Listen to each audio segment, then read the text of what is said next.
A Conexão Islâmica. Este é o nome da nossa palestra. Vai ser uma história interessante. A religião islâmica cresceu muito hoje. Ela tem umas características fascinantes. É uma religião exclusivista. Ninguém de fora entra. Se ocorrem peregrinações a Meca, somente os adeptos da fé islâmica podem comparecer a essas peregrinações. É uma religião exclusivista. O evangelismo é totalmente proibido nas nações islâmicas. Essa religião tem total domínio dos territórios que ela controla. Agora, o que é o Islã? Agora, eu conheço muita gente da fé islâmica. Como professor universitário, eu já lidei com muitos alunos que são islamitas. E eu posso lhes dizer que eu tenho muito respeito por eles. Eles são sérios sobre sua fé, eles são conscienciosos, eles creem que estão fazendo a coisa certa, eles têm uma estima bem elevada acerca daquilo que é certo, eles sabem o que é errado, eles defendem seus princípios. Aqueles que propagam a fé islâmica têm ideais bastante elevados. E eles são leais, como ninguém mais. De todos os meus alunos, eu posso honestamente dizer que aqueles que vieram de uma fé islâmica, eles são leais além do que eu possa descrever. Então, deixem-me fazer um elogio a eles. Vocês vão se lembrar que nas palestras passadas, que havia dois aspectos na religião dos Cavaleiros Templários. Um para as massas, para os não iniciados. E de acordo com Morais e Dogmas, todos os testemunhos quanto a essa questão indicam que era o catolicismo. Então, o mundo externo, eles seguem o catolicismo, mas o círculo interno esotérico, eles seguem a Lúcifer. Isso aconteceu com o catolicismo. Vocês acham que é possível que a mesma coisa esteja acontecendo com a fé islâmica? Que há um círculo interno e um círculo externo, que o círculo interno tem uma religião, enquanto o círculo externo tem uma religião para as massas. Na fé islâmica, e que haja uma organização central que esteja controlando os dois. E onde é a sede dela? Bem, a Bíblia diz que a sede é Roma, nenhum outro lugar. A Bíblia diz que a besta é romana. Ela sai do Império Romano, mas o Islã não sai do Império Romano. A força controladora na Bíblia é Roma. Este é um ponto interessante. Então, se nós observamos essa tremenda religião rival, cujos números chegam a ser iguais aos do catolicismo, qual é a sua origem? Por que ela está aqui? Essas são questões muito importantes. Esta é uma religião muito, muito poderosa. Milhões de pessoas vão às peregrinações, até Meca, onde eles adoram em um templo, no templo de Maomé. Eles consideram um privilégio participar dessas peregrinações. Mas há uma outra religião que também propaga peregrinações, e essa é o catolicismo. Então você tem peregrinações para Lourdes, para sítios importantes e para Fátima. E essas peregrinações, elas são um símbolo das grandes religiões pagãs do passado. Agora, quem era Maomé? Maomé Mustafa nasceu em 570 d.C. e morreu em 632 d.C. Ele fugiu para Medina em 622 d.C., depois da morte de Khadija. Quem era Khadija? Maomé se casou com Khadija quando ele tinha 25 e ela tinha 40 anos de idade. A prima dela, Waraqá, era também católica romana. E ela veio de um convento católico romano. Então podemos dizer que ela era uma freira católica romana. Ela era muito rica, ela vivia em um convento, ela praticamente controlava toda a economia em suas mãos. E ela deu emprego a esse jovem Maomé, com quem depois ela veio a se casar. Maomé marchou até Meca em 630 d.C., 2 anos antes de morrer, e 4 anos antes de Omar se tornar califa, e o Corão foi compilado em 650 d.C. Maomé não sabia escrever e por isso ele contratou um escriba que escrevesse tudo aquilo que ele viu e ouviu. E o Corão é diferente de qualquer outro tipo de literatura religiosa porque ele foi um livro totalmente ditado. E eles ensinam que ele não foi apenas transcrito por um profeta, mas que ele foi um livro ditado diretamente por Deus e por isso deve sempre permanecer na sua língua original, o árabe. É isso que eles ensinam na religião islâmica. O símbolo da religião islâmica é uma lua em forma de foice e uma estrela. Uma estrela dentro de uma lua em forma de foice. Mas de onde vem esse símbolo? E quem é Alá? Então vamos ver agora umas citações interessantes, especialmente da Enciclopédia da Religião. Alá era o deus da lua que se casou com a deusa do sol. Juntos, eles produziram 3 deusas que se chamaram as filhas de Alá. Essas 3 deusas eram chamadas de Aulat, Aulusa e Manat.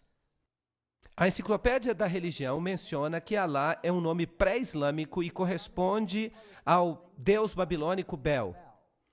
Isso é fascinante. Então, esta é uma antiga religião pagã e sua divindade é Bel, ou Baal.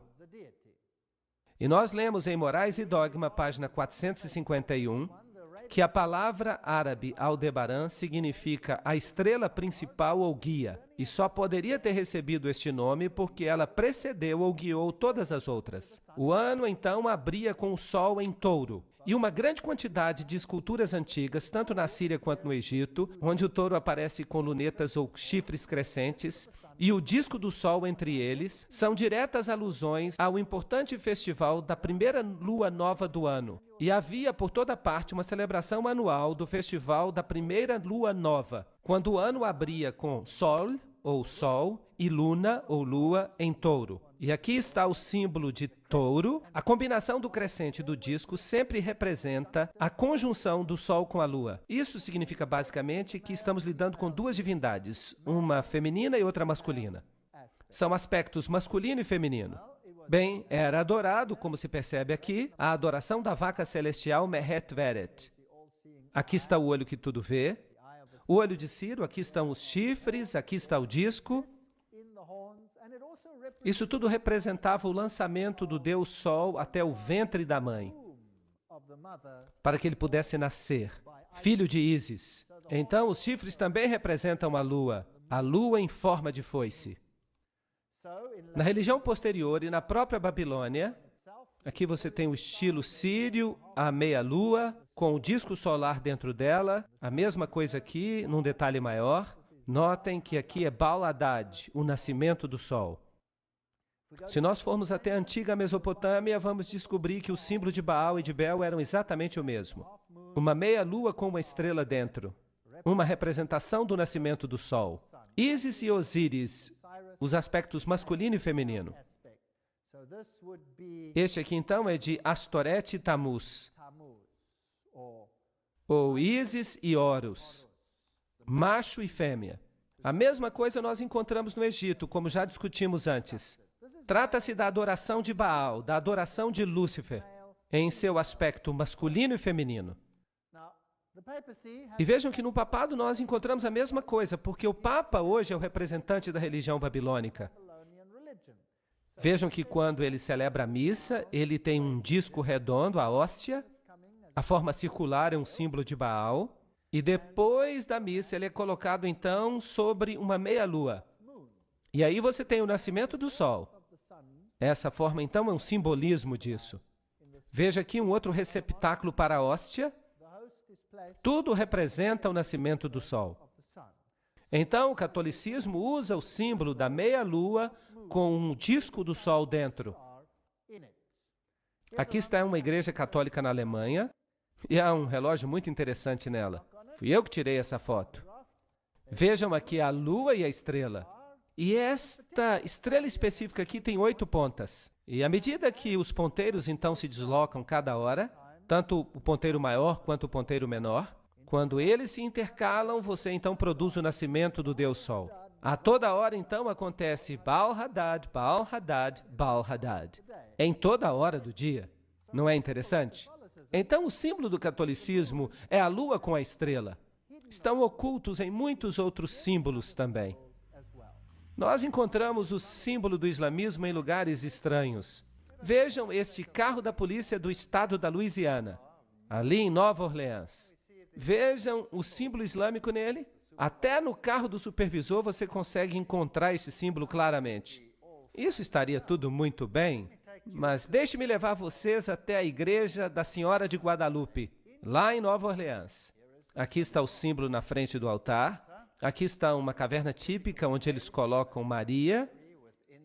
Dentro dessa pequena caverna, dessa capela, você tem Maria dentro de uma gruta, um típico símbolo pagão, com todos os bilhetinhos de ação de graças pela sua intercessão. Mas se nós adentrarmos a igreja, nós vamos ver ainda ícones mais interessantes. Também figuras, e aqui está uma foto bem triste. As pessoas realmente acreditam que há mérito em se tocar uma estátua. Se nós pudéssemos dizer a essas pessoas que Jesus está disponível em toda parte do mundo e que nós podemos falar diretamente com Ele. Mas por que eu estou trazendo vocês até essa capela? Não é só para mostrar para vocês a idolatria de Maria, mas para mostrar para vocês esse vitral na janela. Vocês percebem o símbolo do islamismo bem aqui. E para disfarçá-lo, eles dizem que é apenas uma representação do símbolo da polícia de Nova Orleans. Agora, o que a polícia tem que ver com o local de adoração? Isso é só um pretexto para que se traga esse símbolo para dentro da igreja. Agora, se você quiser fazer um uso correto do símbolo islâmico, você tem que virá-lo de cabeça para baixo, porque a lua é o símbolo do útero, de cabeça para baixo, como na situação do nascimento. Agora, aqui está feito de maneira correta. Você percebe que se você invertê-la, então fica a posição correta. E esse símbolo é encontrado em inúmeras igrejas católicas sob os pretextos mais variados. Essa religião antiga existia antes do islamismo. Os iniciados nessa religião, como nós vimos em Morais e Dogma, eles pertenciam ao círculo interior, como, por exemplo, o bispo de Alexandria. Esses eram os iniciados que abraçavam a religião antiga. E eles eram cristãos, pelo menos de nome, porque de fato eles não eram cristãos. Eles só diziam isso para as massas, o catolicismo. Mas eles tentavam de todas as formas erradicar a verdadeira forma da religião cristã. E tentaram também erradicar a palavra de Deus. E nós vimos que eles fizeram isso alterando-a. Agora, o Islã entra em cena muito tempo depois disso. Então, os verdadeiros iniciados eram encontrados no cristianismo antes de eles estarem no islamismo. E eles estavam em dois lugares, principalmente, Alexandria e Roma. A cidade de Alexandria foi eventualmente ganha para o cristianismo. E o bastião, aquela grande biblioteca, foi eventualmente destruída. Então, a sede da religião ocultista se tornou a cidade de Roma. Então, Roma, basicamente, é a sede de todo o conhecimento oculto antigo, mesmo antes da chegada do islamismo à cena. Isso é um fato. E esse antigo ocultismo tinha um inimigo potente. Quem era o inimigo? O cristianismo. O cristianismo estava crescendo em todos os lugares onde os discípulos o ensinaram. O cristianismo estava crescendo no coração do Oriente Médio, na Ásia Menor, até os confins da Índia, diz a Bíblia, no norte da África. Nesses lugares, a verdadeira doutrina cristã prevaleceu. Guardavam o sábado. Só em Alexandria e Roma não se guardava o sábado. Alexandria logo desapareceu como sede e o sábado não era guardado em Roma. É uma história interessante. Então, o símbolo que o catolicismo usa é a estrela e a lua em forma de foice. E notem que esta estrela é exatamente igual à que é usada no islamismo. Não é interessante? Eu fico imaginando quem fez a outra surgir. Obviamente, quem veio primeiro faz surgir quem veio depois, e não quem veio depois faz surgir quem veio primeiro. Não está certo? Então, no catolicismo, nós encontramos uma meia-lua, uma lua em forma de foice com as divindades dentro. E nós descobrimos que Maria se torna a substituta de Jesus como mediatriz de todas as graças. O único mediador do cristianismo é substituído por Maria. Aqui neste mosteiro católico, Cristo coloca a cruz de espinhos na cabeça de Maria e ela tem os buracos de prego na mão. E sempre representam a Maria saindo de uma caverna. Os antigos deuses sempre saíam de cavernas. Loyola, o jesuíta, recebeu toda a sua informação numa caverna. E é interessante que Maomé também recebeu toda a sua informação em uma caverna. Isso é paganismo. Isso nada tem que ver com o cristianismo. E nós vemos nos países islâmicos, esta daqui, há uma estrutura estranha aqui e uma estátua de Maria sobre ela. Maria teria feito uma aparição ali como uma pequena gazela. Mas antes de o rei a abater, a gazela se transformou em Maria, que lhe disse que construísse ali um mosteiro. E ele fez isso. Aqui está o mosteiro, bem no alto de uma colina. Agora, eu sempre fico interessado quando encontro um mosteiro no alto de uma colina, porque as colinas elevadas eram o lugar de adoração do paganismo. Era onde faziam os sacrifícios aos deuses pagãos. É interessante que todas as catedrais do mundo foram construídas em locais pagãos. Até mesmo o Vaticano. O Vaticano foi construído num lugar pagão de adoração. Nada mudou. Então, quando eu cheguei até este lugar, no Oriente Médio, então eu comecei a procurar pelos lugares antigos de adoração e eu estava certo. Aqui, por exemplo, estão os 3 arcos. Isso significa que havia sacrifícios antigos aos deuses pagãos aqui. E é interessante que Maria está sempre numa caverna. Em Fátima, ela está numa caverna. Em Lourdes, ela está numa caverna. E o Papa faz visitas a essas cavernas. E ele adora nessas cavernas. Assim como Osíris representava o sol no folclore egípcio, Ísis representava a lua. Mas a verdade é que Osíris representa o macho, os poderes ativos e generadores da natureza, enquanto Ísis representava os poderes femininos passivos ou prolíficos. Então isso tudo é um tipo de adoração à natureza. E essas pessoas ficariam felizes na Gruta da Boêmia, adorando as árvores. A revelação templária identifica Ísis como a Madonna Negra. A autoridade para fazer isso vem do antigo líder do priorado de Sião. O culto da Madonna Negra é central para o priorado de Sião. Para eles, pelo menos, não há dúvida alguma sobre o significado da Madonna Negra. Osíris, vejam vocês, era branco e preto. Ele era adorado como negro e adorado como branco. E Maria é adorada como uma Madonna Negra e uma Madonna Branca. Então nós temos todas essas nuances interessantes. Os hititas também usavam o símbolo da meia-lua e da divindade solar. E este símbolo é usado hoje nada mais, nada menos do que pelas Nações Unidas.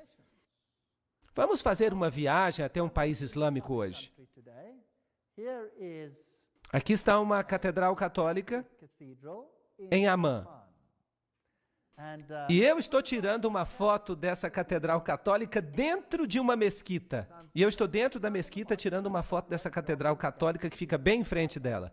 É interessante como a Igreja Católica e o islamismo ficam lado a lado em todos os países islâmicos. Todas as vezes eu fico surpreso de ver a mesquita e a catedral, uma do lado da outra. Mas se você souber que por trás dos bastidores, essas duas religiões são a mesma coisa.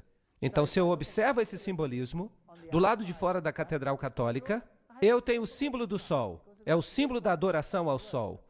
E a cruz, é claro, também símbolo do Deus solar. E aqui está o símbolo do sol. Eu atravesso a rua e eu vou até a grande mesquita de Abdullah, uma das melhores, construída pelo rei Abdullah. No portão você tem os símbolos do sol. É o mesmo simbolismo, a mesma religião. E lá no alto aqui você tem o símbolo da meia-lua. O mesmo símbolo que a Igreja Católica tinha no relógio. Era um símbolo de Baal, ou Bel.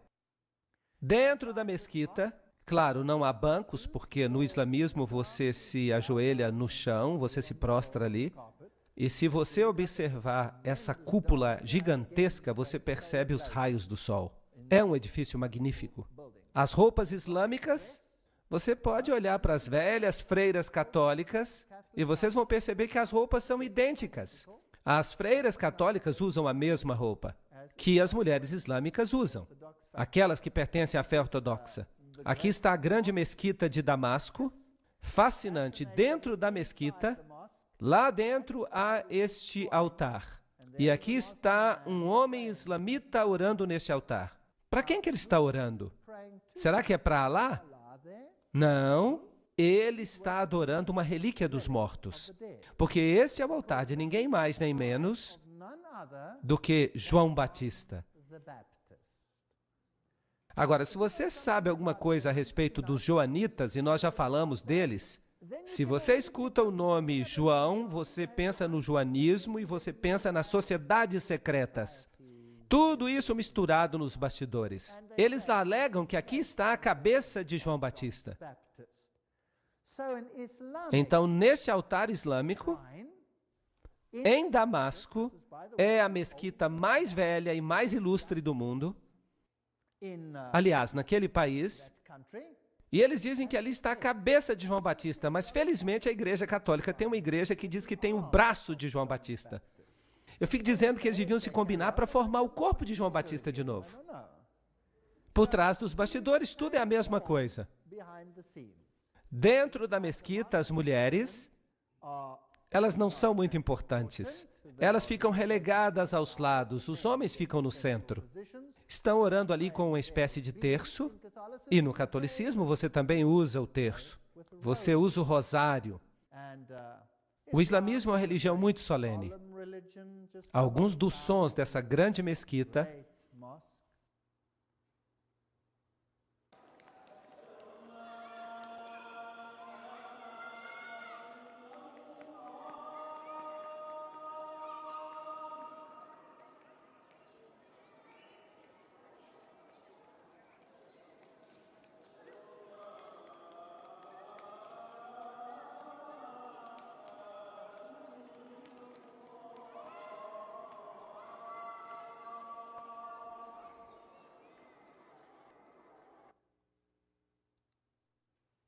Que outra grande religião tem um sacerdócio exclusivo dos homens? A Igreja Católica Romana. Tudo é o mesmo. E aqui você tem a mesma posição no mundo islâmico. O olho que tudo vê do islamismo. Esta é uma estrutura muito proeminente que é usada em todo o islamismo. E você não vai encontrar um único táxi sequer num país muçulmano que não tenha um olho que tudo vê. Usado como proteção. E é claro que também é usado no catolicismo. Ele está no dólar americano e em todos esses lugares interessantes. Aqui está o olho de Hathor, o olho de Osíris. Aqui ele está num templo egípcio, num púlpito da Igreja Católica, outro numa catedral católica. O autor maçônico Carl Clary escreve: este é um dos mais antigos e mais difundidos símbolos que representam a Deus. Nós encontramos no Egito, na Índia, o olho aberto do Egito representava Osíris. Na Índia, Siva é representado por um olho. E a enciclopédia da maçonaria diz que o olho que tudo vê é um importante símbolo do Ser Supremo, tomado emprestado pela maçonaria da antiguidade. No mesmo princípio, os egípcios representavam Osíris. Então, o islamismo usa este símbolo e o catolicismo usa este símbolo. Só estou fazendo algumas comparações. Para os antigos egípcios, o olho direito simbolizava o sol e o olho esquerdo a lua. Vejam aí de novo os dois aspectos da divindade solar.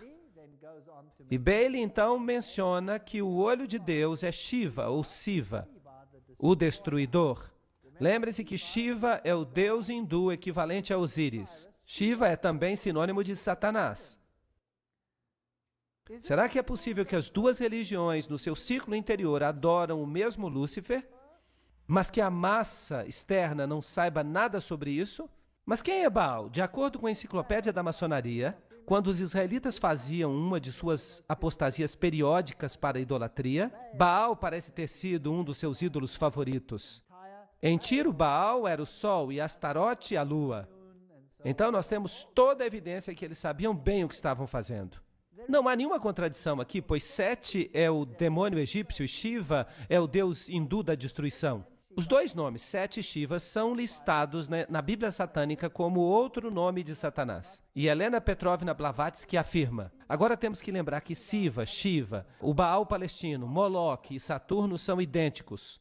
Será possível que essas duas religiões tenham o mesmo mestre por trás dos bastidores e que as massas estão sendo enganadas? assim como acontece no catolicismo, são ótimas pessoas, mas são mantidas na ignorância. E a sinceridade dos muçulmanos, ainda que enganados, desviados, porque fazem parte das massas, catecúmenos. Helena Petrovna Blavatsky liga Sete a Satanás, Hermes, o deus da sabedoria, também chamado Tote, Tate, Sete e Satã. E no Antigo Egito, Sete era adorado com rituais obscenos e homossexuais. E eles construíram templos nos quais eles realizavam esses ritos homossexuais. Por exemplo, o templo de Luxor. Agora, eu tenho muitos slides do templo de Luxor. Eu fui lá e eu tirei muitas fotos naquele templo, mas eu não posso mostrar para vocês, porque são fotos bem safadas. Alguém aqui já foi até Luxor? Quando você chega a Luxor e vai para o muro, você descobre que o falo era muito importante. E as fotos não devem ser mostradas. Eu as tenho, mas eu não vou mostrar para vocês. Este é um antigo sítio pagão. O templo de Luxor é uma das grandes relíquias dos tempos antigos. Bem, aqui está a entrada. Oh, e o que é aquilo? Isso é uma mesquita. Onde que essa mesquita foi construída? Será que você quer dizer que a mesquita foi construída no templo de Luxor? Será isso possível? Então vamos dar uma olhada mais de perto. Sim, aí está ela. Ela está dentro do templo de Luxor. O que isso diz para você? Se você tivesse que construir uma igreja cristã hoje, será que você escolheria o antigo templo de Baal e construiria sua igreja dentro dele? Sim ou não? Não, claro que não. Agora, e se esta religião for a mesma que a religião antiga do velho culto a Lúcifer? Será que então você estaria disposto a fazer isso? Talvez, sim. Aí eles fizeram. Foi construída dentro do templo. Incrível. Sobre as ruínas. Agora vamos dar uma chegadinha no templo de Baal em outro país. No Líbano. Aí está ele. E deste lado, e este é um templo da mesma divindade, por falar nisso, o que é isso? É uma igreja católica romana. No mesmo sítio, uma igreja católica. Aqui está a cruz e ali está o templo de Baal. Por que construir no mesmo sítio? Bem, eles têm os mesmos rituais. O catolicismo faz, o Islã também faz. Será que há um objetivo com isso? Se nós visitarmos algumas das igrejas católicas mais famosas, este aqui é o santuário de onde Maria supostamente ascendeu aos céus. Trata-se da grande catedral de Jerusalém. No chão você tem o grande círculo solar com todos os signos do zodíaco. E vocês sabem que Deus proíbe isso? Deus proíbe. E aqui está o lugar onde se deitou Maria. Antes de ela subir, é claro, para o céu. Ela não ficou morta ali. No chão você tem alguns símbolos pagãos. Você tem todos esses símbolos interessantes de suporte à hóstia e pentagramas de cabeça para baixo, tudo símbolo de Lúcifer. E então, nesta pintura, uma estrela interessante. De fato, nada mais são do que dois quadrados, um dentro do outro. E é com frequência que as divindades pagãs eram assim representadas. Dois triângulos, um dentro do outro, ou como dois quadrados, um dentro do outro. E esses dois quadrados, um dentro do outro, são representações de Ísis e Osíris. Vejam que estão dentro de uma igreja católica dedicada a Maria. Também no chão daquela catedral católica romana, você tem um barco, você tem as ondas, você tem o Quirô, e você se lembra que o livro Morais e Dogma nos disse que trata-se de um símbolo de Osíris. Isso significa que é um símbolo masculino fálico, e o barco representa o útero. É uma representação muito safada, mas num ambiente agradável. Ninguém saberia o que isso de fato significa. Ninguém poderia imaginar que aquele é um símbolo obsceno, a menos que você leia o que os maçons dizem a respeito dele. Isso não é interessante? O barco com o seu mastro na meia-lua era também a mesma representação. Aqui está uma catedral católica romana, construída como um barco fenício. Agora, o que um barco fenício tem que ver com a Igreja Católica Romana? A menos que ele represente o útero. Vamos pedir a Albert Pike que explique isso para nós. Albert Pike escreve que Ísis e Osíris, Os princípios ativo e passivo do universo eram geralmente simbolizados pelas partes genitais do homem e da mulher. O lingam da Índia era a união de ambos, bem como o barco e o mastro, e o ponto dentro do círculo. Tudo expressando a mesma ideia filosófica da união das duas grandes causas da natureza. Blá, blá, blá. Bem, nós estamos no caminho certo. Nós estamos descobrindo essas coisas na Igreja Católica. Dentro deste Templo dos Cavaleiros, nós já estivemos aí antes, mas agora eu quero mostrar outra coisa. Lembram-se que da última vez eu mostrei a águia de 2 cabeças? Mas agora eu quero mostrar para vocês o chão. Opa, o que é isto? Esta é uma estrela de 8 pontas. Agora, o que esta estrela representa? Bem, aqui está a estrela do Islã. Não é interessante? As duas estrelas são idênticas. As estrelas do Islã em formas diferentes. Então, nós descobrimos que há estrelas do Islã na Catedral Católica especialmente dedicada a Maria, e nós também a encontramos no mundo islâmico. Agora, como é que esta estrela foi criada? É simplesmente um quadrado dentro de outro quadrado. Aí está. Agora, se você quer a estrela de Davi, você pega um triângulo, coloque dentro de outro triângulo, e aí está. São símbolos sexuais, são símbolos ocultistas. Agora eu vou dizer para vocês a história interessante de um homem que disse que era um jesuíta, Alberto Rivera. E ele alega que o cardeal Bea, general jesuíta, lhe deu instruções pessoalmente sobre a origem do Islã. E de acordo com Rivera, a Igreja Católica começou o islamismo com o propósito de dominar os árabes e garantir a segurança de Jerusalém. Fascinante. Isto é altamente ridicularizado na literatura. Claro, nada assim pode ter acontecido. Deixe-me fazer uma digressão, uma especulação. Quem veio primeiro, o catolicismo ou o islamismo? O catolicismo chegou primeiro. E o catolicismo tinha um grande problema. A Igreja Bizantina, no início, estava do lado de Roma, não havia dificuldade. De fato, o imperador bizantino elevava o pontífice romano, considerando o corretor de todas as heresias do mundo. Então, sim, a Igreja Bizantina e a Romana eram a mesma igreja no início. Mas depois de 1000 anos houve uma separação entre a Igreja Ortodoxa e a Católica. O patriarca ortodoxo se recusou a aceitar a supremacia do bispo de Roma. Então houve guerra entre esses dois grupos.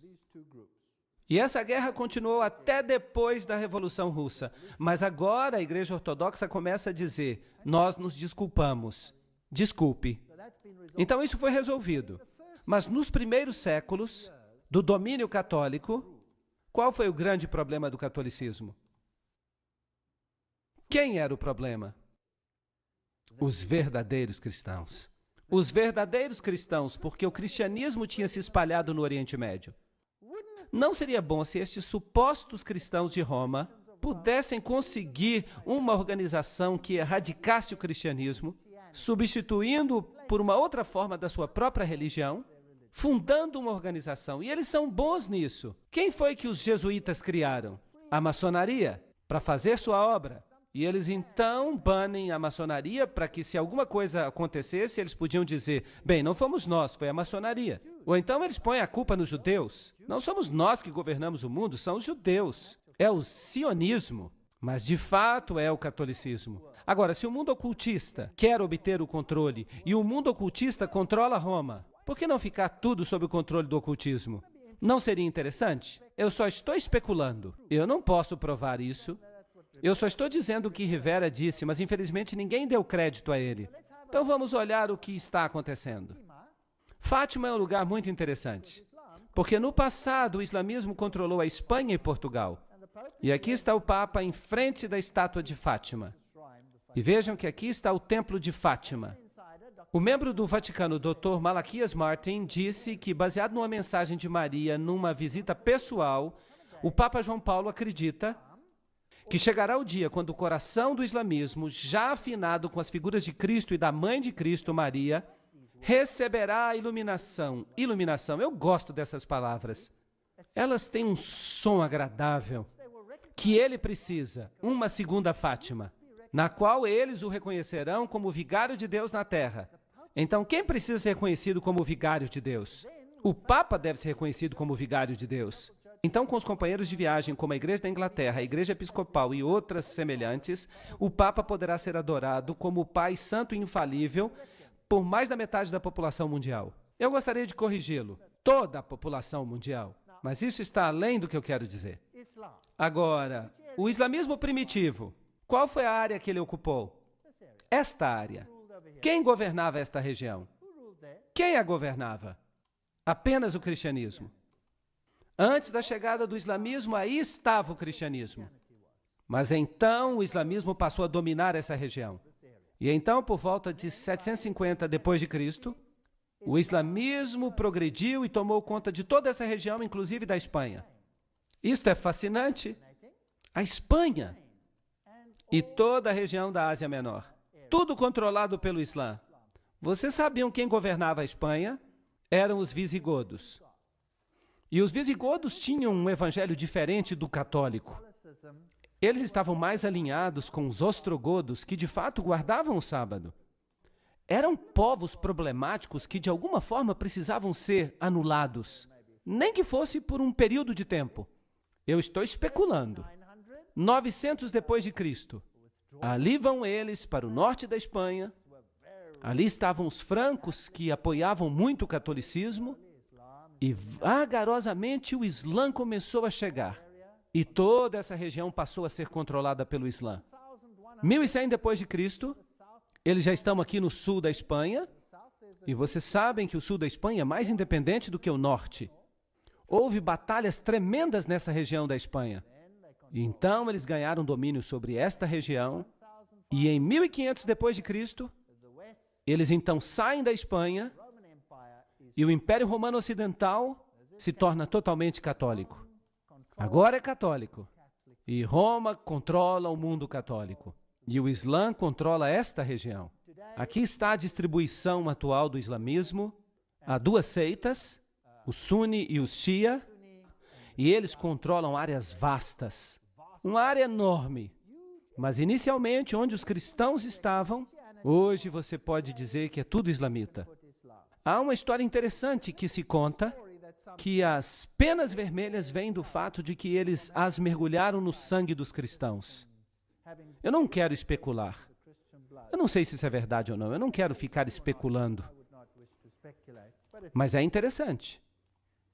Lembrem-se que Gary H.K. fala das antigas religiões de mistério, sob o controle dos maçons e dos Illuminati e do Concílio Mundial de Igrejas. Mas e se os verdadeiros místicos que controlam o cenário estão de fato em Roma? Mas e se eles controlam tudo, inclusive esta outra religião, através de pessoas de dentro? E se você monta o quebra-cabeças, com todas as referências que existem, há laços íntimos entre os templários e as sociedades secretas do islamismo. Os ismaílis, os karmatitas, os fatimitas, os drusos e os assassinos. Agora, os assassinos são interessantes. Eles estão dispostos a se matar para que possam obter alguma vantagem. Eles explodem a si mesmos para destruir outras pessoas. Será que há algo assim hoje em dia? Sim, então nada mudou. A história se repete mais uma vez. Agora, quem eram essas sociedades secretas que estavam mancomunadas com os templários? Ou será que os templários as controlavam? Quem sabe? Vamos ler alguma informação sobre os assassinos. Os graus dos assassinos são os seguintes. Primeiro, o grão-mestre, conhecido como Sheikh al-Jabbar, ou o Velho da Montanha. Em segundo lugar, o Daí Kebir do Grande Priorado. Em terceiro lugar, os iniciados Dais. Em quarto lugar, os Rafiks ou associados. Em quinto, os Fadais ou devotos. Em sexto, os Lassiques ou irmãos da lei. E, finalmente, as pessoas comuns, que deveriam ser simplesmente instrumentos cegos. Isso soa familiar. A pobre massa cega, os catecúmenos. Planos contra a religião não eram, obviamente, admitidos pela ordem. A conformidade estrita ao Islã era exigida de todas as fileiras mais baixas dos não iniciados, mas o adepto aprendia a distinguir o engano da fé e das obras. Nós estamos falando de países inteiros, sujeitos a essas pessoas de dentro, que usavam seus habitantes como gado humano. Você não sente pena deles? Como nós também temos que ter pena de nós mesmos? porque nós também temos sido enganados. Então, com o incentivo do paraíso, os assassinos alistaram instrumentos para sua obra criminosa e estabeleceram um sistema de assassinato organizado com base no fervor religioso. Nada é sincero e tudo é permitido. Essa é a base da sua doutrina secreta. E os jesuítas têm a mesma doutrina hoje em dia. Esta era concedida a poucos e ocultada sob o véu da mais austera religião e piedade, restringindo a mente sob o jugo da obediência cega. Pobres coitados, enganados pelos agentes satânicos. Também havia os fatimitas, que assumiram o controle. O fundador da dinastia fatimita dos califas foi um tal Ubaidallah, conhecido como Mahdi. Suas sociedades de sabedoria foram instituídas em Cairo. Darul Qimat, ou a Casa do Conhecimento, pelo califa número 6, Hakim, que foi canonizado como Deus após a sua morte, é adorado até o dia de hoje pelos drusos. Sob a direção desse homem, a grande loja do Cairo foi formada pelos fatimitas, e continuaram o plano de Abdullah. Ali havia 9 graus, seu método de enlistar os prosélitos, seu sistema de iniciação, blá, blá, blá, são absolutamente os mesmos usados por Weishaupt, o fundador dos Illuminati. Então não há diferença entre Roma e essa gente. É a mesma organização. Será possível que eles estão usando tese e antítese já por milhares de anos? Para extirpar o remanescente do cristianismo? Mais tarde, quando a Igreja Ortodoxa se separou, o que eles fizeram? Eles criaram um império chamado Império Otomano. E eles então entraram e eles mataram os sérvios, que eram ortodoxos. E eles mataram os romenos, que eram ortodoxos. Eles estupravam as mulheres, jogavam as crianças aos ares e as aparavam com a ponta da baioneta. Dizimaram todas as áreas ortodoxas. Incrível. E aqueles que conseguiram escapar para o norte e para a Rússia, não escaparam à espada do comunismo. A Lenin e seu bando de assassinos. Tem havido uma guerra religiosa desde a morte de Cristo. E quem está sendo destruído? As almas dos homens. Aqui estão os homens do Islã. Quem são os de dentro? Quem são esses ayatolás? Será que o mundo deveria ter medo? Eles querem que o mundo tenha medo. Você tem tese e antítese. Nas guerras mundiais, eles disseram, a ameaça é o comunismo. Eles queriam que você sentisse medo, para que você pudesse aceitar quaisquer mudanças necessárias para vencer a ameaça. E agora usam isso como a próxima ameaça, para criar a síntese que desejam. Vão esfregar as duas, uma religião contra a outra. A cultura dos judeus e dos cristãos, a cultura do Islã, vão esfregar uma na outra para que elas se destruam mutuamente, até que nada sobre, até que haja síntese. E então você vai ter uma religião mundial. E Lúcifer vai ficar alegre porque ele será o rei. Não foi isso que Albert Pike disse? O que ele ia fazer? Uau! Quem são esses homens do Islã? Eu já falava desse homem muito antes que alguém descobrisse que ele era um maçom do grau 33. Vocês sabem que ele se tornou o terrorista número 1 e talvez ele nunca seja pego. Ninguém sabe onde ele está. Ninguém sabe se ele está vivo. Nós vamos falar sobre ele amanhã. A Bíblia é uma parte indispensável da mobília de uma loja maçônica cristã. Eu já mostrei esse texto para vocês. Vem de Morais e Dogma, somente porque ele é o livro sagrado da religião cristã. O Pentateuco hebraico numa loja dos judeus e o Corão numa loja de Maomé devem estar no altar. E um desses, e o quadrado e o compasso, devidamente compreendidos, são as grandes luzes pela qual um maçom deve trabalhar e andar. Qual? Obviamente não a Bíblia, porque Morais e Dogma, o próprio livro diz que odeia a Bíblia. Foi isso que o livro disse, lembram-se da citação? Mas mudaram tudo. E o Pentateuco hebraico? Bem, isso é uma parte da Bíblia. Então, o que é que sobra? O que é que sobra? Por eliminação, o Corão. O Corão como ele existe agora ou corretamente compreendido? Provavelmente corretamente entendido. Por quê? Porque o Corão diretamente rebaixa Jesus Cristo. é o livro que diretamente rebaixa Jesus Cristo, enquanto que os outros tiveram que ser modificados para que os de dentro pudessem rebaixar a Jesus Cristo. Estão entendendo? Vamos olhar isso, porque a coisa está ficando melhor. O engano mortal, James D. Shaw, que era um maçom do grau 33. Ele esteve em uma cerimônia muito interessante, onde um pregador famoso, muito famoso, e o primeiro nome dele é Billy, ele também compareceu a essa cerimônia de iniciação. Mas isso é outra história. Grau 33, cavaleiro comandante da corte de honra, o mestre da adoração do passado, loja azul, mestre do conjunto passado de todos os ritos escoceses, é isso que ele era.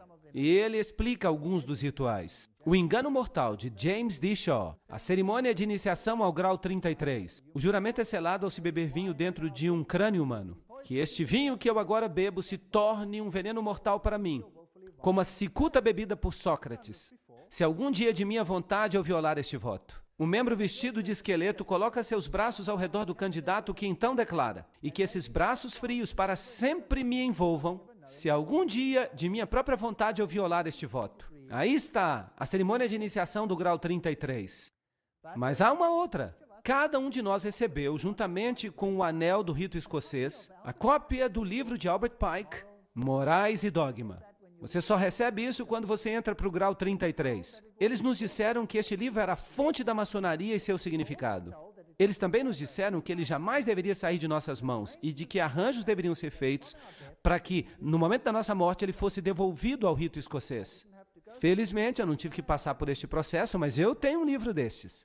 É muito útil. O que é que isso tem que ver com o Islã? Aí está o grau mais elevado da maçonaria. O que acontece aí, então? De novo, o engano mortal. O rito escocês inclui 29 graus além da loja azul, culminando no grau 32. O rito de York tem o equivalente aos 29 graus do rito escocês, e quando se avança neste caminho, se chega ao grau de cavaleiro templário. Então, o rito de York leva você até os cavaleiros templários, e o outro até o grau 32, o rito escocês. Além disso, o altar, uma ordem árabe antiga, dos nobres do altar místico, encontra-se disponível aos maçons de grau 32 e aos cavaleiros templários que desejam participar. Então, a ordem mais elevada está disponível para que os membros dessas altas ordens se tornem participantes do altar. Agora, os membros do altar são da ordem árabe, e isso serve para os protestantes. É aí que a conspiração engrossa. Vocês acham que há uma ligação entre a maçonaria, os templários e o Islã? Entre o cristianismo e o Islã? Bem, eu acho que sim.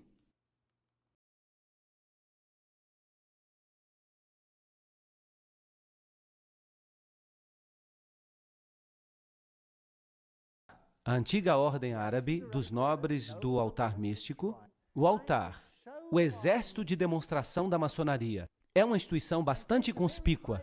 É necessário que você pertença ao grau 32 da maçonaria durante 6 meses antes que você possa pertencer ao altar. Só os mais elevados maçons podem pertencer ao altar. Agora, aí estão os americanos mais importantes. Todos os mais importantes americanos. Eles desfilam por Nova York como membros do altar. Se fosse um baile de máscaras. O altar pertence a Alá. Vocês sabiam disso? E vejam que ali estão os cristãos, assim chamados cristãos do grau 32. E eles já sabem que eles adoram a Lúcifer. E eles vêm até o altar. E o Corão está no altar. A Bíblia já foi embora. Quando você se torna um membro do altar, a Bíblia já foi embora. Nós selamos o nosso voto em nome de Alá, o Deus dos árabes, o Deus dos muçulmanos. De Maomé, o Deus de nossos pais. Uau! Será que Alá é que é o Deus dos nossos pais? Aqui está o juramento. Se eu violar este voto, que eu sofra a pena de ter os meus olhos arrancados do centro por uma espada de 3 gumes. Que os meus pés sejam escalpelados, que eu seja forçado a caminhar sobre a areia quente das praias estéreis do Mar Vermelho, até que o sol chamejante me atinja como uma praga vívida, e que Alá, o Deus dos árabes, dos muçulmanos, de Maomé, o Deus de nossos pais, me ajude a cumprir inteiramente este voto. Será que um cristão pode fazer um voto assim? Sim ou não? Obviamente não. Então a maçonaria nada mais passa do que uma antiga religião de mistério. E os jesuítas pertencem a essa antiga religião de mistério. E Islã é um tipo de antiga religião de mistério por trás dos bastidores. E quem você acha que controla tudo isso? Roma. Roma controla tudo isso. O que você acha de eu dizer que o catolicismo e o islamismo por trás dos bastidores são a mesma coisa? Vocês já notaram que o catolicismo não reclama que os islamitas não permitam que haja evangelismo? Porque isso lhes convém. Ele já é catolicismo. Mas quando o evangelismo acontece em países não islâmicos e alguns católicos se convertem, então acontece um grande drama. Não é interessante? Esse é um padrão duplo que é difícil de entender, a menos que você olhe nos bastidores. Então há todas essas salas egípcias, há uma sala assíria, e aqui está uma loja maçônica, uma reunião de uma loja maçônica em Cairo. E o presidente Gamal Abdul Nasser, o presidente Nasser, de 1954 a 1970, e Anwar Sadat, de 1970 a 1981, eles eram todos membros da AEO, a antiga Ordem dos Egípcios, e da ANOMS, a Ordem dos Nobres Árabes do Altar Místico. Então, não é interessante que eles trabalhem tão bem assim por trás dos bastidores? Será que tudo isso é uma anedota? Aqui está o juiz Hagbed Idris, ex-governador e grão-mestre soberano, comandante da Ordem Egípcia. E aí você tem o seu simbolismo. E foi um maçom mesmo que me mostrou isso. Ele me disse que lá no Líbano, todos os grandes figurões do islamismo são maçons. Ele mesmo era maçom. Bem, vamos até este templo maçônico, em Oklahoma. O que nós estamos vendo aqui? Nós vemos um símbolo, e nós vemos símbolos árabes, e nós podemos ver um fez, um fez, um fez e um fez. E é claro, Musla, muçulmano, Alá. Então a maçonaria, na sua ordem mais elevada, adora Alá, que de fato, diretamente é Set, a soma da lua com as estrelas. Bem, Arthur Edward Waite diz, Babel representava um esforço maçônico. O que será que isso significa? Vamos nos aprofundar nessa história. Nós já vimos isso antes. A Torre de Babel. É assim que a Torre de Babel se parecia. Esta é a aparência provável da Torre de Babel. Notem que ela era construída sob a forma de espiral. E há inúmeras representações que você encontra na literatura. Aqui está outra representação. A Torre de Babel. Notem o formato de espiral. Até o topo. Há várias representações. Espiral, espiral, espiral. Circular. Esta aqui é estranha. Mas são todas espirais. Ela provavelmente era assim. Então, ela era um esforço maçônico. Isso não é interessante? Vamos olhar esta foto de novo. Em um país islâmico, Maria em cima de uma espiral. E aqui temos, Salve Rainha Santa. Estão vendo este círculo com um ponto dentro? Vocês se lembram o que Albert Pike disse que isso representava? Era o princípio gerador. Como o barco e o mastro. A mesma coisa. Usavam este símbolo para Maria. Aqui há outro lugar. Você percebe isso aqui? Ali está ela. África do Sul. Ela está no espiral. O que é isso? É a Torre de Babel. Veja uma vista da frente. Esta aqui foi tirada no Líbano. Eu mesmo tirei a foto. No Líbano. Aí está ela, no topo da Torre de Babel. Quem vai ser a rainha da Nova Babilônia? Maria. Mas quem é Maria? Maria Isis. Será? Aqui está a igreja onde está a estátua dela, sob a forma de um barco fenício. Dá para ver a silhueta dela na janela. Aí está uma pintura dela. Ela é a rainha de Babilônia. Vamos pedir para Blavatsky confirmar isso. Doutrina secreta. A humanidade se tornou a serpente de Gênesis. E assim causa toda hora e todo dia a queda e o pecado da Virgem Celestial. E então, a Virgem Celestial se torna a mãe dos deuses e dos demônios ao mesmo tempo. Pois ela é a divindade amorável e benéfica para todos aqueles que tocam a sua alma e coração. Eis aí a doutrina secreta. E continua, Lúcifer é a luz celestial e terrestre. Ele é o Espírito Santo e Satanás ao mesmo tempo. Então, Satanás e Maria são a mesma coisa. E no livro Isis Desvelada, de Blavatsky, ela diz que Isis, a egípcia, é a mesma coisa que o seguinte: A Santa Ísis, Mãe Universal, a Mãe dos Deuses, a Mãe de Horus, a Alma Máter do Universo, a Virgem Sagrada da Terra, a Mãe de todas as virtudes, a Ilustre Ísis, Espelho da Justiça, Lótus Sagrada, Astarote, Rainha dos Céus, modelo de todas as mães, Ísis, a Mãe Virgem. E ela continua. No hinduísmo, a mesma coisa. A Santa Nari, Mariama, interessante. A mãe da fertilidade perpétua, a mãe do Deus encarnado, a mãe de Krishna, a virgindade eterna, todas as mesmas características. A lista inteira. E então nós vamos para Ísis. E aqui está a litania da Igreja Católica. Mesmo livro. O livro Doutrina Secreta. Aliás, Ísis Desvelada. Santa Maria, Mãe da Graça Divina, Mãe de Deus, Mãe de Cristo, Virgem das Virgens, Estrela da Alvorada, muito interessante. Rosa Mística, Rainha dos Céus, todos os mesmos títulos. Ísis Maria. Notem que vem de Ísis Desvelada, de Helena Petrovna Blavatsky. Ela mesma está falando. Quando Cirilo, bispo de Alexandria. Bem, o que você poderia esperar? Claro que tinha que ser Alexandria.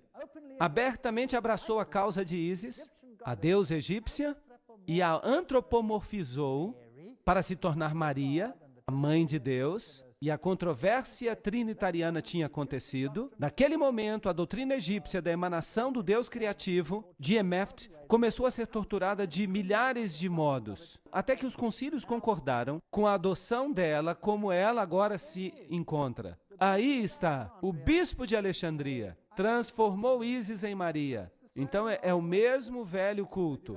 Então, se você entrar numa catedral católica ou num santuário de Maria... Eu tirei esta foto na Europa. Esta é bem recente. Eu tirei esta foto há 5 semanas. Uma foto novinha. Ficou legal. Ficou bem no slide. Oração à estrela do mar. Ó Maria, estrela do mar. Quem é a estrela do mar? Quem é o Deus do mar? Era Poseidon. Era Osíris. Ó querida mãe, eu me aproximo de ti com grande confiança. Os muitos milagres que aconteceram me enchem, pobre pecador, blá, blá, blá, blá. Ó tu, Mãe Dulcíssima, amicíssima estrela do mar, não me deixes ir embora daqui, sem ser atendido, etc, etc. Tu podes me auxiliar, porque tu és a segunda mais poderosa depois de Deus. Eles colocam isso em benefício das massas. Eles creem que ela é Deus. Aqui está o famoso Pio, o mesmo que lançou Hitler ao poder, 1950, o dogma da ascensão de Maria ao céu. Aqui está o dogma.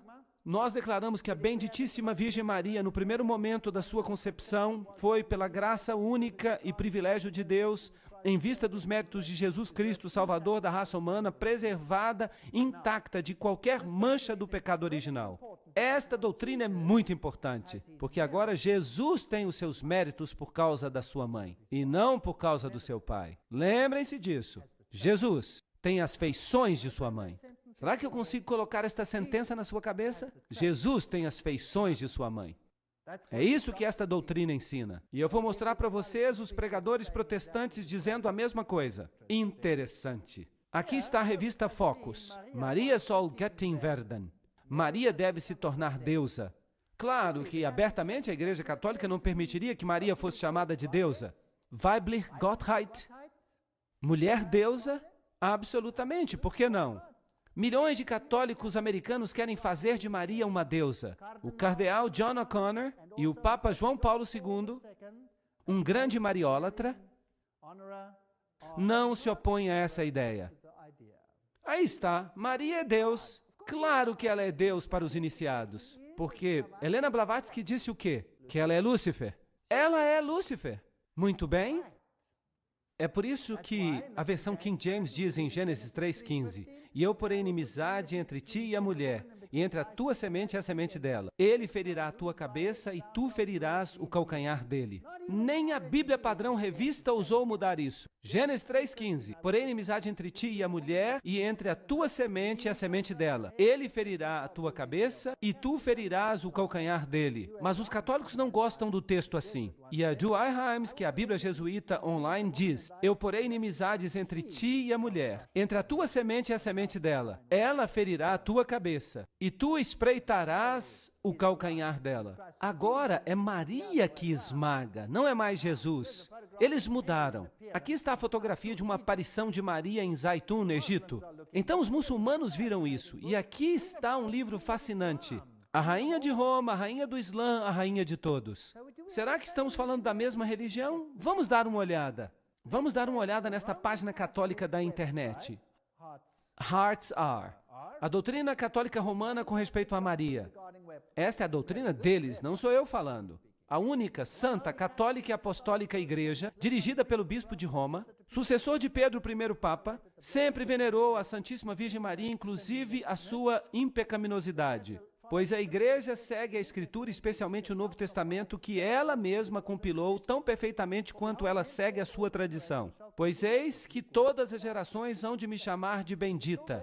Lucas 1,48. Este ainda é um documento católico. Não é surpresa que a mulher triunfe sobre o dragão vermelho, pois as Escrituras dizem isso desde o início. Lembrem-se de Gênesis 3,15, que declara: e estabelecerei inimizade entre tu e a mulher, entre a tua semente e a dela, ela há de esmagar a tua cabeça. Que versão estão citando? A versão católica jesuíta. Uau! Isso é interessante. Vamos continuar. Vem da mesma página da internet.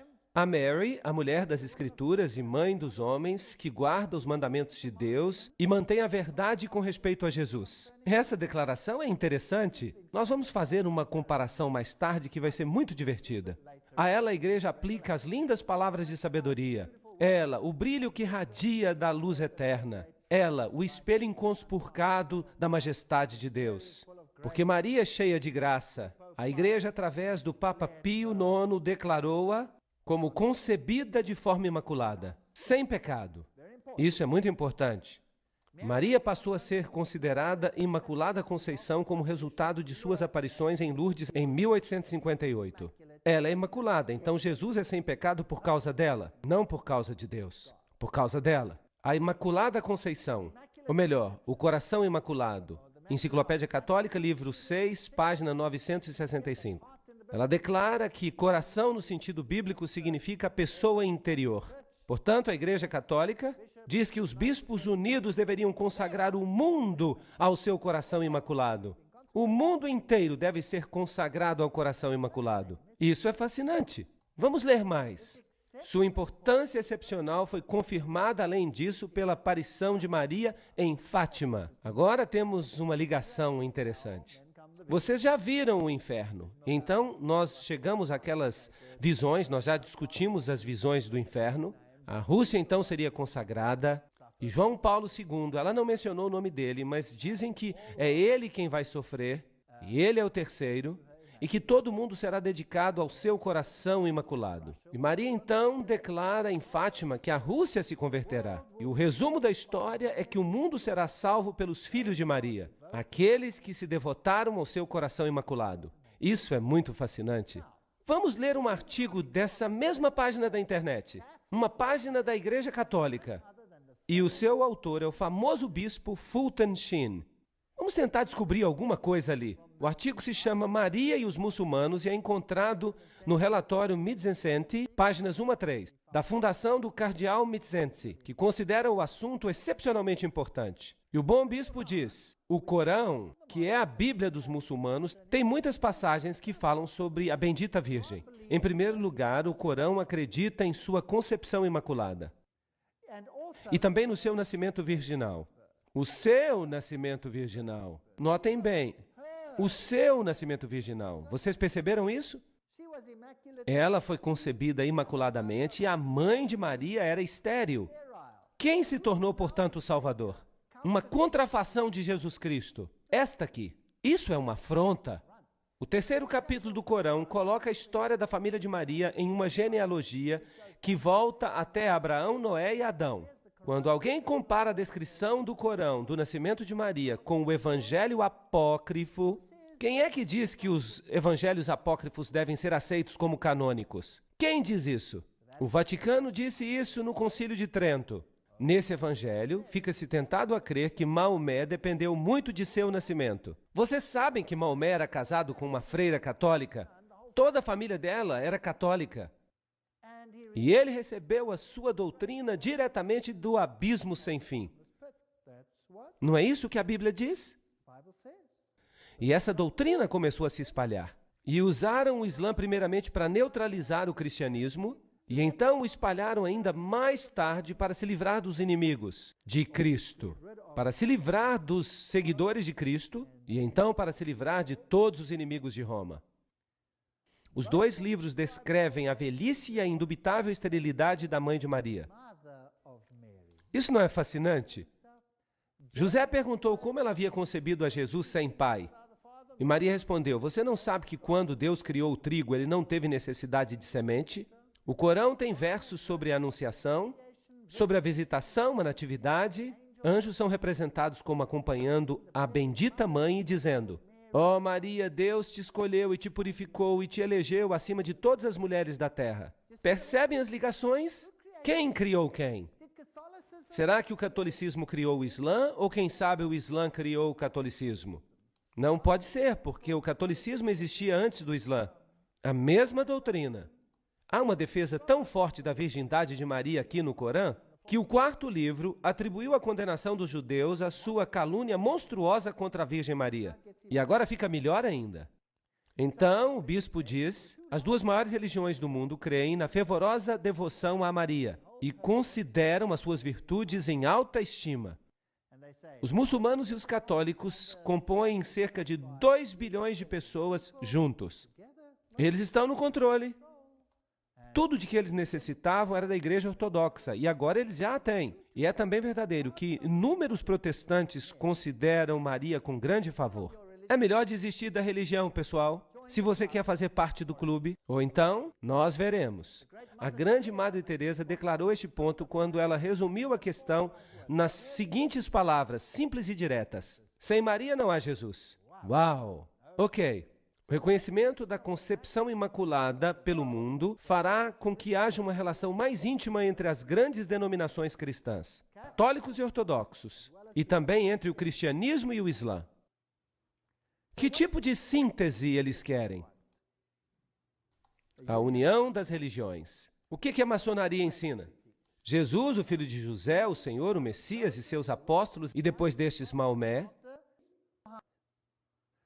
o filho de Abdillah, com sua lei, que é a lei do Islã, e os discípulos da verdade seguiram a lei do Islã. Os discípulos de quê? Da verdade. Seguiram o Islã. Quando o cristianismo se tornou fraco, inútil e impotente, o restaurador e iconoclasta árabe chegou como um furacão purificador. Uau! A fé do árabe se tornou mais forte do que a do cristão. Estão falando do cristão verdadeiro. Então o Islã nada mais é do que o catolicismo derrotando ou vencendo o cristianismo. Segundo os gnósticos, as almas subiam e desciam por 8 céus. Em cada um deles havia certos poderes, blá, blá, blá, morais e dogma. Agora vejam o que o livro Morais e Dogma diz.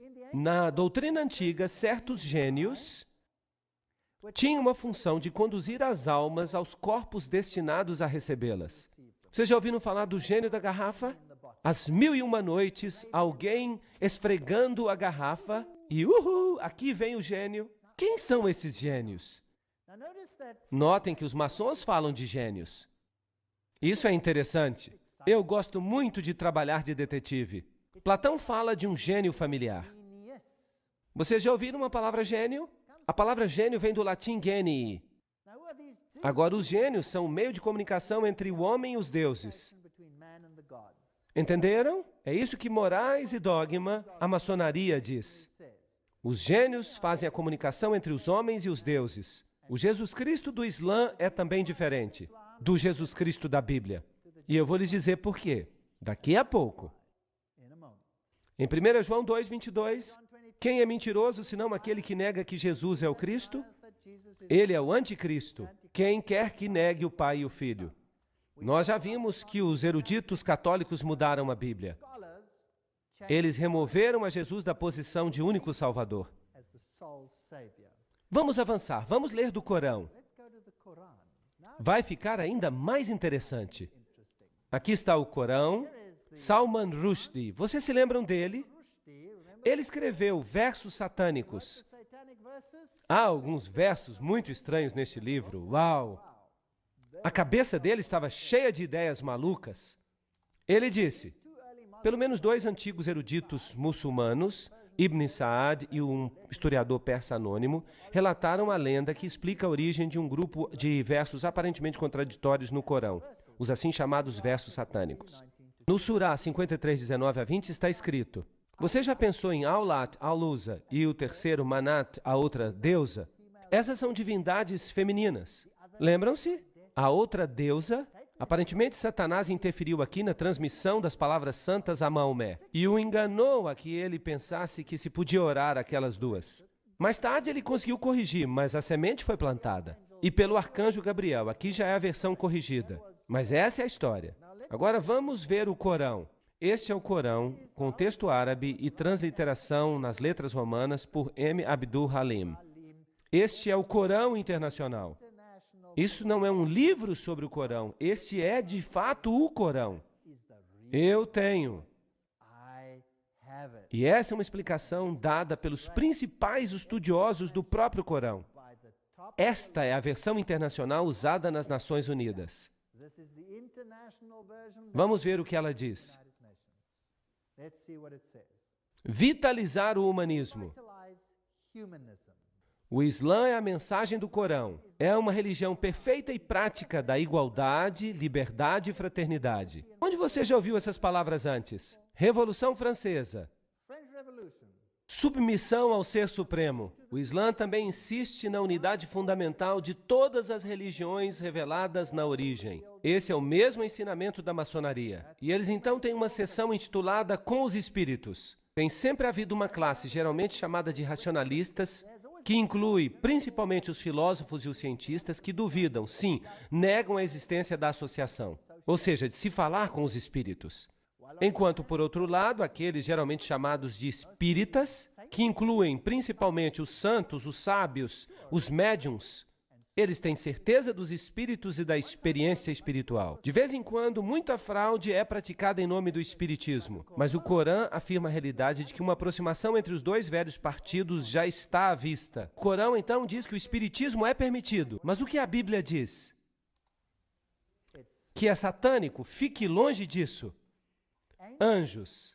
Os anjos têm as suas próprias formas, geralmente eles têm asas, eles são formados da luz, eles são capazes de se transformarem facilmente. E aqui há toda uma descrição dos anjos. Os anjos principalmente se aproximam das pessoas no momento da sua morte, com boas ou más notícias de acordo com sua situação. Os anjos descem, por isso não tema. E aqui está a citação do Corão. Eles batem no rosto e nas costas. Eles descem com bênçãos, etc, etc. E há uma outra classe de seres. Que classe é essa? Os gênios. Onde é que nós ouvimos falar deles? Na maçonaria.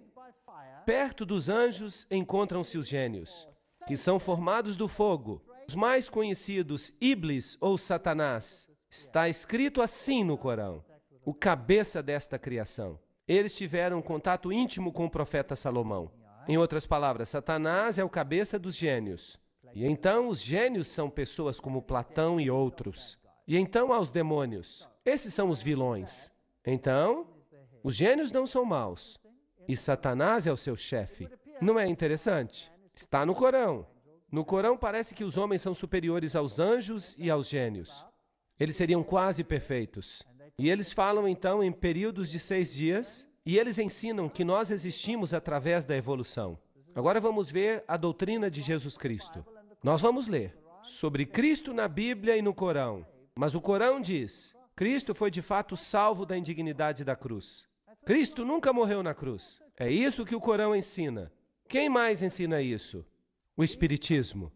Os de dentro. Porque Cristo, lembrem-se, não morreu por vocês. Vocês se lembram que Hort falava a mesma coisa, aquele homem que criou o texto grego para as Bíblias modernas? Ele dizia a mesma coisa, que Cristo foi poupado. Como por um milagre de semelhança, alguém com as mesmas características foi crucificado pelos judeus, uma ilusão. Isso diz o Corão, no verso 157, e eles, os judeus, dizem em vanglória: nós matamos a Cristo Jesus, o filho de Maria, o apóstolo de Deus, no conhecimento de Deus. Mas eles não o mataram, nem o crucificaram. Eles só pensaram que fizeram isso.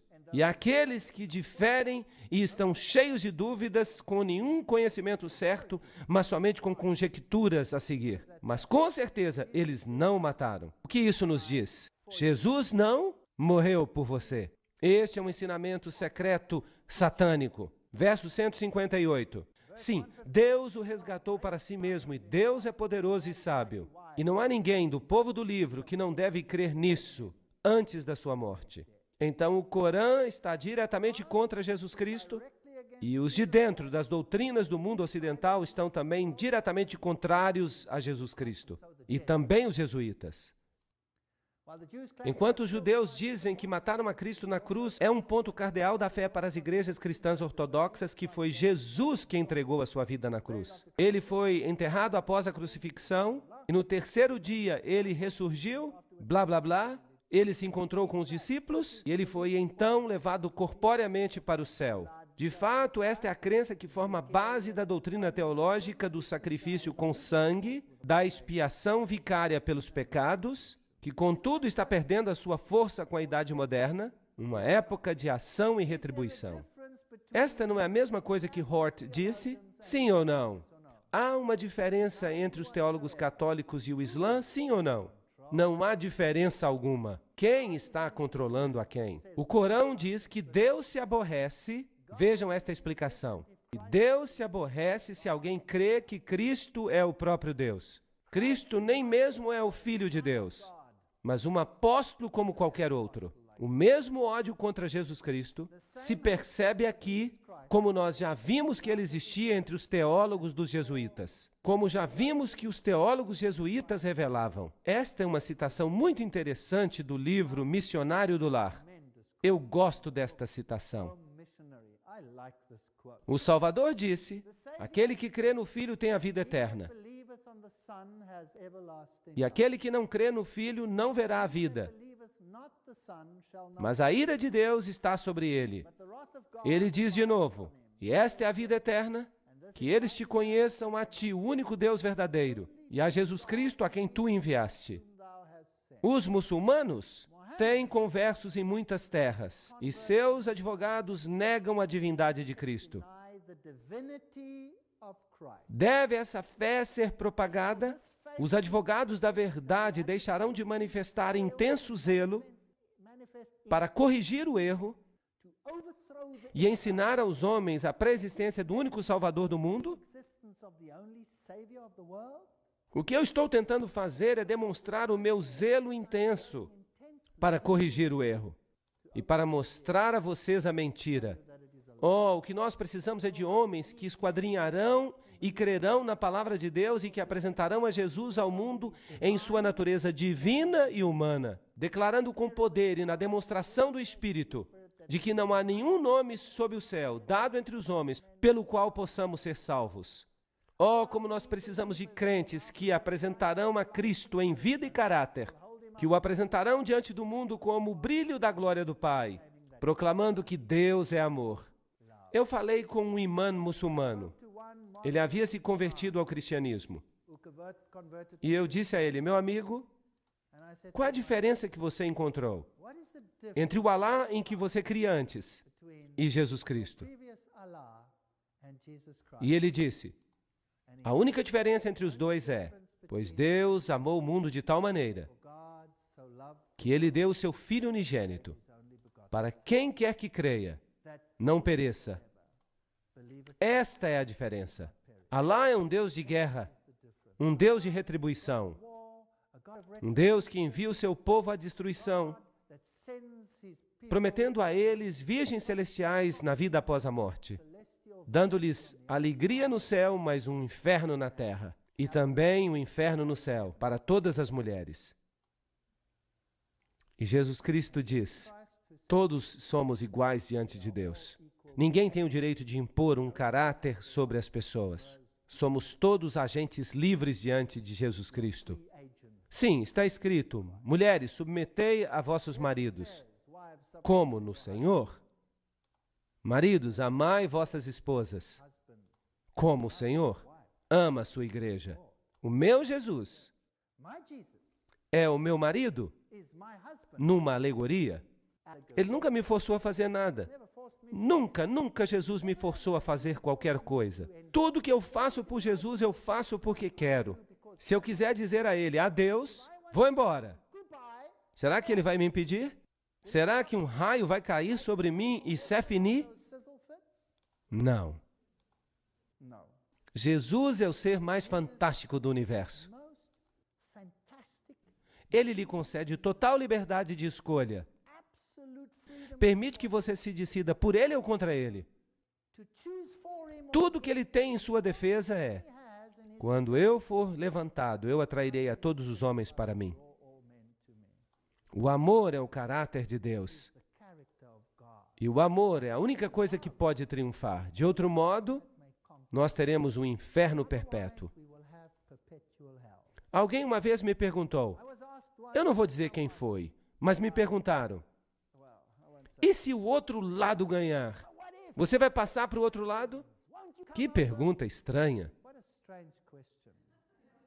Eu disse, eu já li o último capítulo, eu sei que Jesus vai vencer. Mas mesmo que você tivesse a razão, mesmo que o outro lado vencesse, eu vou lhe dizer, eu preferiria morrer. Eu preferiria morrer do que viver uma vida de inferno perpétuo, sob o domínio de um louco, que instauraria o fascismo como seu governo e que reina sobre marionetes prontas para obedecer. E ele concede muitos lixos terrestres àqueles que o obedecem. Mas o amor, que vem do livre-arbítrio, ele é incapaz de dar. Ele não tem poder para concedê-lo. Ele não tem nada para dar. Ele está falido. Se Jesus não se sair vencedor, é melhor que nós nos tornemos em pó. Mas graças a Deus, Jesus vai ser vitorioso. Esta é a mensagem para o nosso tempo. A Enciclopédia Britânica diz, os desvios no Corão das narrativas bíblicas são muito marcados e, na maioria dos casos, podem ser explicadas com referência às anedotas lendárias da Agadá judaica e do Evangelho apócrifo. Quem controla esses escritos secretos? Roma os controla hoje. Roma diz que você precisa crer neles. A Cabala judaica, o Zohar, o Sefer Yetzirah, estes são os escritos. Nós encontramos escritos de Abraão, todos eles pseudepígrafos. O Sefer Yetzirah é o livro ao qual o Corão se refere com o nome de Livro de Abraão. São escritos ocultos. Assim foram feitos esses livros. A vinda do Redentor. Vejam o que a Cabala fala. As calúnias abomináveis contra Cristo e o cristianismo ocorrem não apenas na Cabala, mas também nas edições anteriores do Talmud. Nele está escrito, neles, Jesus é chamado aquele tal, o tolo, o leproso, o enganador de Israel. São palavras terríveis, usadas para Jesus Cristo. O que faz este slide aqui? O Papa e o ator Jim Caviezel, que fez a parte de Cristo no filme A Paixão de Cristo, ajoelhado diante do Papa. Será que o Papa aqui está levantando o nome de Jesus Cristo? Será? Agora, se você observar com cuidado, é Maria que recebe toda a atenção. Pedro se ajoelha e pede a Maria perdão. Claro, se dissessem isso claramente, ninguém creria. Mas e se você apresentar uma versão para as massas? E então você os pega com uma teia religiosa, que no âmago não passa de uma mentira.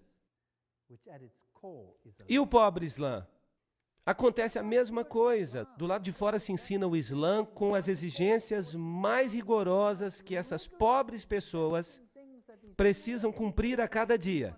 E os de dentro não creem em nada disso, eles adoram diretamente a Lúcifer. São as pessoas mais licenciosas de todas. Milhões de pessoas estão sendo enganadas no mundo hoje. Isso não é uma catástrofe? Será que nós não vamos nos levantar e vamos dizer, Deus é amor, entreguem suas vidas a Ele. Precisamos nos separar dessas mentiras. No catolicismo, no Islã, no hinduísmo, no budismo. No budismo você se senta e você se esvazia até que nada sobre. e você começa a levitar, porque você perdeu todo o peso, você não é nada. Jesus Cristo diz, eu vim para te dar vida em abundância. Eu vou te encher com a minha pessoa. E o que as outras religiões fazem? Elas esvaziam você até que você se torne uma casca sem nada dentro. Que engano terrível! E todas essas exigências e rituais, tudo isso é terrível. É terrível não ter a Jesus Cristo e a liberdade que Ele nos dá. Vejam isto. Aqui está a verdade por trás dos bastidores. Aqui você tem estrelas de rock se prostrando diante do Papa. Você tem Yasser Arafat beijando o anel do Papa. E o que os pregadores protestantes falam sobre isto? Bem, no dia 30 de maio de 1997, no programa David Frost, Billy Graham disse, eu acho que também o Islã é mal compreendido, porque Maomé tem um grande respeito por Jesus. Será que ele leu o que eles falam? E ele chamou a Jesus de o maior dos profetas além dele, um homem se exaltando acima do Filho de Deus. E eu acho que nós estamos mais perto do Islã do que nós imaginamos. Billy Graham, será que você não está usando linguagem maçônica? E que tal Schuller, que fez uma entrevista com Larry King e se referindo a um encontro com o grande mufti, Schuller se gabou. Eu nunca me encontrei com um homem com quem eu tivesse uma conexão de espírito tão imediata e uma concordância de fé e de filosofia tão alta como eu tive com o grande mufti da fé islâmica. O que esses pregadores protestantes estão fazendo? Entrevista ao vivo de Larry King com Robert Schuller na véspera de Natal 1999. King, perguntando a ele por que ele se encontrou com o grande mufti. Por que você está aqui? Por causa da ideia de aproximar as religiões, certo? Sem dúvida, responde Schuller. Nós estamos numa era totalmente nova. A era da doutrinação dos povos acabou. King, esta visita, Robert Schuller, o animou? Schuller, claro que sim, o grande mufti diz que a religião é como a chuva que cai. Os extremistas poluem a água pura. A minha previsão é que nós vamos focar no próximo milênio, como líderes religiosos, na purificação da poluição da religião. Uau! Eu acho que aqueles que não quiserem concordar com a síntese, a dor da separação, vai se tornar tão forte que os perturbadores de Israel, aqueles que dizem, não há nenhum nome pelo qual importa que sejamos salvos, estes vão ficar encrencados. Talvez seja esta a última vez que vocês vão ouvir uma mensagem assim. Quem sabe? Notem bem isso. Benjamin Cheves, o antigo vice-presidente do Concílio Mundial de Igrejas, ele declara que seu ministério sempre foi ecumênico e interfé. Há uma ligação entre judaísmo, cristianismo e islã. Eu acredito que deveria haver um grande triálogo, não um diálogo, mas um triálogo entre essas três grandes religiões reveladas. Em 1997, ele anunciou que ele havia se convertido ao Islã e havia se tornado membro da Nação do Islã do reverendo Louis Farrakhan. Ele alega que ainda crê em Jesus Cristo, mas ele espera que seu anúncio choque a muitos cristãos e também a seus amigos e colegas de ministério. E ele continua dizendo, ele também insiste que ele não mudou de fato. Nada mudou. Ele diz, se você derramar água de um copo para o outro, a composição da água ainda é a mesma. Eu sou quem eu sou. Não há diferença entre o Islã e o cristianismo. Claro que não. Se você é um dos de dentro, não haverá diferença, porque os dois lados adoram a mesma coisa. O Deus do judaísmo é o Deus do cristianismo e é o Deus do Islã. Desculpa, não no meu caso. O meu Deus morreu por mim. Eles dizem que ele não morreu por mim. Eles adoram um Deus diferente. O que é isto? O Papa beijando o Corão. Aqui está uma foto do Papa no final da audiência, com o patriarca Rafael I do Iraque, e o Papa se inclinou diante do livro sagrado muçulmano, Corão, que lhe foi presenteado pela delegação. Claro, eu tenho vários slides para vocês, em que as autoridades islâmicas se prostram diante do Papa. O catolicismo, desde o início, controlou o Islã. O Islã só é uma ferramenta para os esotéricos, para doutrinar as pessoas de modo que elas aceitem uma síntese. E nós estamos no limiar do tempo do fim. Apocalipse 18:4. Eu ouvi outra voz do céu dizendo: saí dela, povo meu, para que não sejais participantes de seus pecados e para que não recebais as suas pragas. Eu creio que há muitas pessoas no Islã que verão a luz, que verão que foram enganadas, assim como muitos católicos que verão a luz, que foram enganados. Eu mesmo já fui católico romano. E aqui estou eu, testemunha viva desse fato. E a verdade me libertou. Que privilégio é para mim orar diretamente ao meu Deus. Que privilégio é para mim caminhar com Ele todo dia, ter uma experiência com Ele, saber que Ele existe, conversar com Ele, caminhar com Ele. Eu quero distância desses outros rituais, que nada mais significam além de escravidão. Quanto a mim e a minha casa, eu servirei o Senhor. Eu apelo a todo cristão que siga a palavra, que faça o que ela diz, e então nenhum de nós se perderá. Obrigado. Thank you very much.